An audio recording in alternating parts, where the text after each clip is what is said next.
अस्सलाम वालेकुम नाज़रीन, मैं हूं डॉक्टर ज़ीशान और आज का सवाल है एग्रावेशन से क्या मुराद है।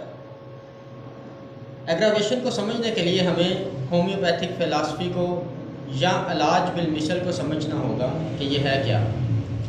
देखिए, कोई भी चीज़ जब क्रूड हालत में खाई जाती है या अपनी ख़ाम हालत में खाई जाती है तो वो जिस्म के अंदर जो सी बीमारी पैदा करती है या जो अलामात पैदा करती है, वही चीज़ पोटेंसी की हालत में उन अलामात का या उस बीमारी का इलाज होता है।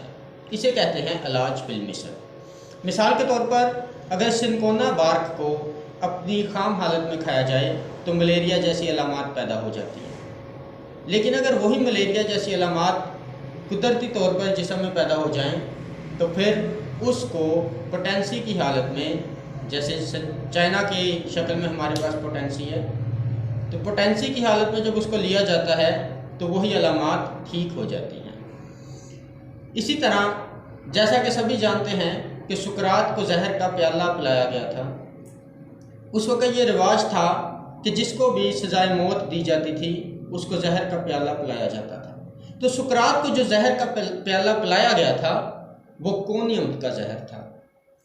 और कोनियम का जहर पीने के बाद क्या होता था कि वो इंसान जिसको कोनियम का जहर पिलाया जाता था उसकी टांगें मफलूज होना शुरू हो जाती थी और उसके ऊपर फालिज का अटैक होता था जो उसकी टांगों से शुरू होता था और आहिस्ता आहिस्ता तमाम अज़ा को अपनी लपेट में लेता हुआ उसके सर की तरफ जाता था। ये जहर इसलिए पिलाया जाता था ताकि वो इंसान जिसको सज़ाए मौत दी गई है वो अपनी बेबसी को अपनी आंखों से देख सके। और जब उसके सारे जिस्म पे फालिज का अटैक होता था तो वो अपनी आंखों से अपनी बेबसी को देख रहा होता था लेकिन वो कुछ कर नहीं सकता था। तो ये था कोनियम का असर या कोनियम के जहर के अलामात या उसकी बीमारी।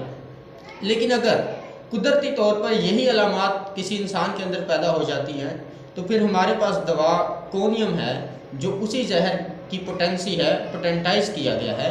तो जो वो पोटेंसी की शक्ल में हम देते हैं तो वो उन्हीं अलामात का इलाज करता है। तो अगर हम कोनियम मेडिसिन को देखें तो उसका खासा भी ये है कि कोनियम का फालज नीचे से ऊपर की तरफ को होता है, यानी पहले टांगें मफलूज होती हैं और फिर वो फालिज जो है ऊपर की तरफ आना शुरू हो जाता है। यहाँ सबसे पहले कमज़ोरी जो है वो टांगों की तरफ आती है। तो उस वक़्त जिस मरीज़ को कोनियम पिलाया जाता था उसको चक्कर भी आते थे। तो अब हम जब कोनियम की अलामात देखते हैं तो उसके अंदर हमें चक्कर भी मिलते हैं।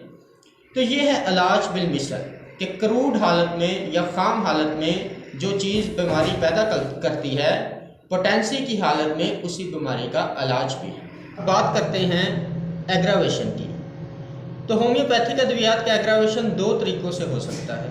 एक तो ये कि जिस्म नॉर्मल है, कोई बीमारी नहीं है, कोई अलामात नहीं है, लेकिन जिस्म को मेडिसिन दी जाती है तो वो मेडिसिन अपनी अलामात पैदा करती है।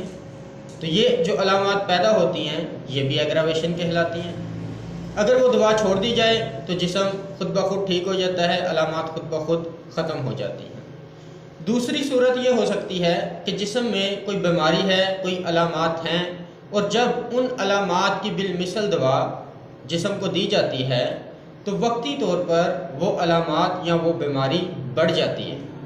लेकिन जैसे ही वो बीमारी बढ़ती है तो वो कुव्वत हयात को मुतहर्रक करती है और कुव्वत हयात अपना काम करना शुरू करती है और जिस्म को बीमारी से आज़ाद करवा देती है। तो ये जो वक्ती तौर पर बीमारी की अलामात बढ़ जाती हैं इसको भी एग्रावेशन कहा जाता है। उम्मीद है कि नाज़रीन एग्रावेशन की फ़िलासफ़ी को समझ चुके होंगे। इंशाअल्लाह मज़ीद इंफॉर्मेटिव वीडियोज़ के साथ मुलाकात होती रहेगी। तब तक के लिए अल्लाह हाफ़िज़।